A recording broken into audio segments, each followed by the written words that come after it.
everyone. My name is Derek. I'm 15 and I'm a student from Ho Chi Minh City, Vietnam. Before I begin my presentation, I would like to say thank you to the GYC organizers and for the judges for being here and listening to our presentation today. Let me begin by asking you a question.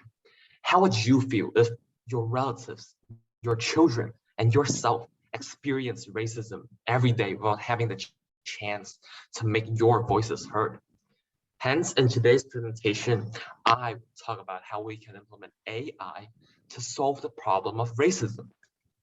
Before we dig into this problem, let's explore the different kinds of racism, such as online discrimination, workplace discrimination, racial segregation, and many more.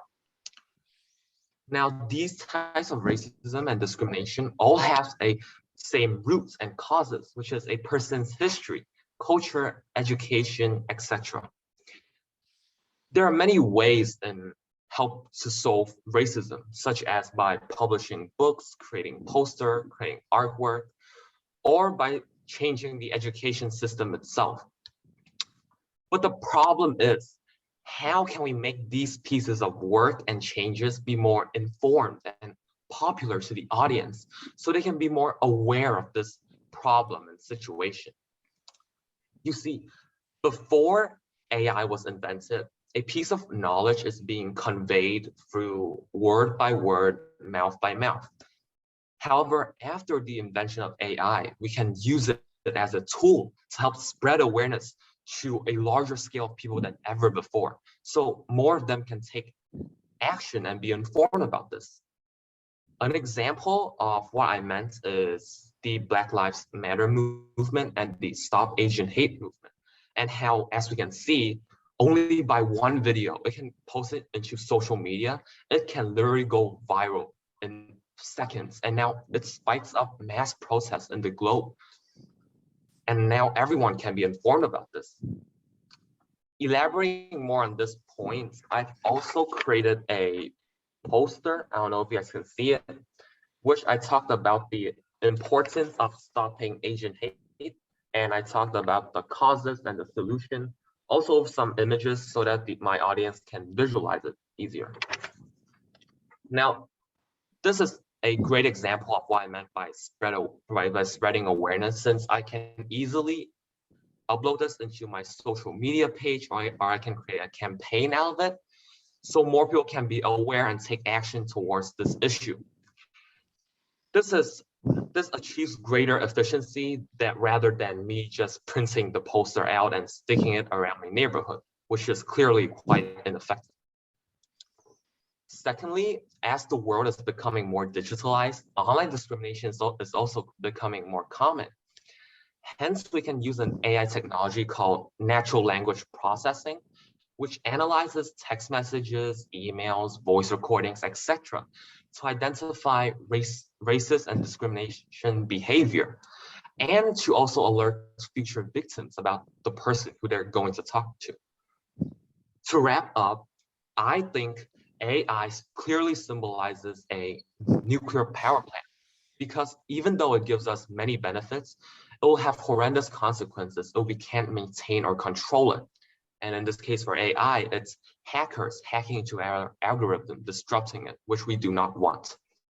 So if you are ever experiencing discrimination, remember AI is always right beside you. Thank you for listening. Thank you, Derek, for that excellent presentation. Your first question, Derek, will come to you from Ms. Kelly Schultz. Hello, Derek. Thank you very much for your presentation. I just wanted to ask you if you think that AI is really truly the way to end racism. Like, do you think that that is going to be the cure for the racism? Like, is it? The reason why I ask is because I see where you're going with this. I see how using the NLP to track the language and things like that. But my mind goes to the opposite of that and the con to that, right? And I just want you to maybe explore a little bit more some of the consequences of maybe using AI in this space. Yes. Okay. Thank you for your question. So you see, racism, as I said in my presentation, can be ended in many ways. However, I believe that through AI, we can use it basically as a tool to help support our solutions to ending racism, such as in this case is by changing the education system, creating more diversity in the curriculum, or by just having events that clearly talks about this idea and how people have different perspective in it. However, I think that AI will really help increase the effectiveness of these solutions. However, not really have that effectiveness as books, poster, changing the education system, adding more diversity, but it will clearly help support and increase its effectiveness. Yes. Great. Thank you, and thank you for bringing awareness and an AI perspective to this issue. Thank you. Thank you for your question. Thank you. Yes, very well done. Thank you for the question and the great answer. Your second question, Derek, will come to you from Andrew Shao. Hi, Derek. That was a very inspiring presentation. I really like your idea of using AI technologies to cope with some existing social or issues in our society.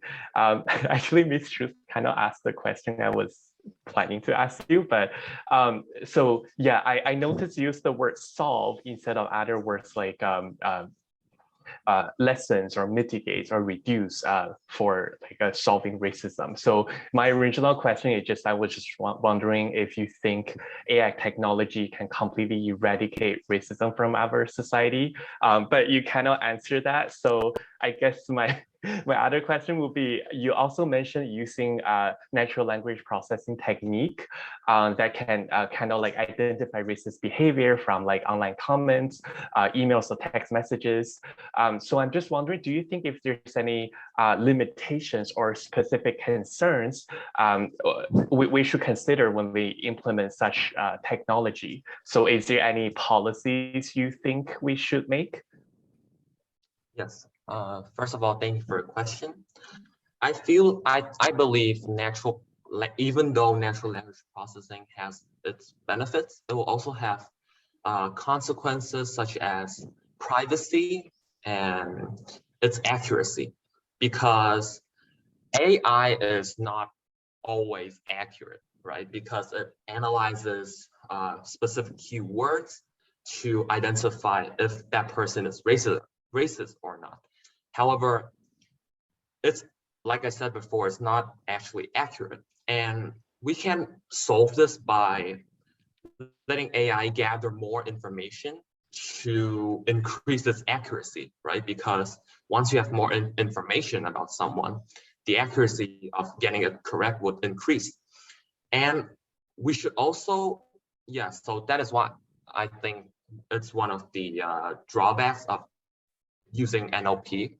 The second drawback that I also mentioned is privacy, right? Because like you're basically analyzing people's text messages and emails. Now, we can solve this by having a whole organization behind it with specific experts in coding the algorithm and making sure that no privacy or security can be leaked. And if in the worst scenario it actually leaks, the person can actually spread awareness using AI itself into social media page so that more people can know about that their privacy is being leaked and more people can protest about this issue. Yes, thank you.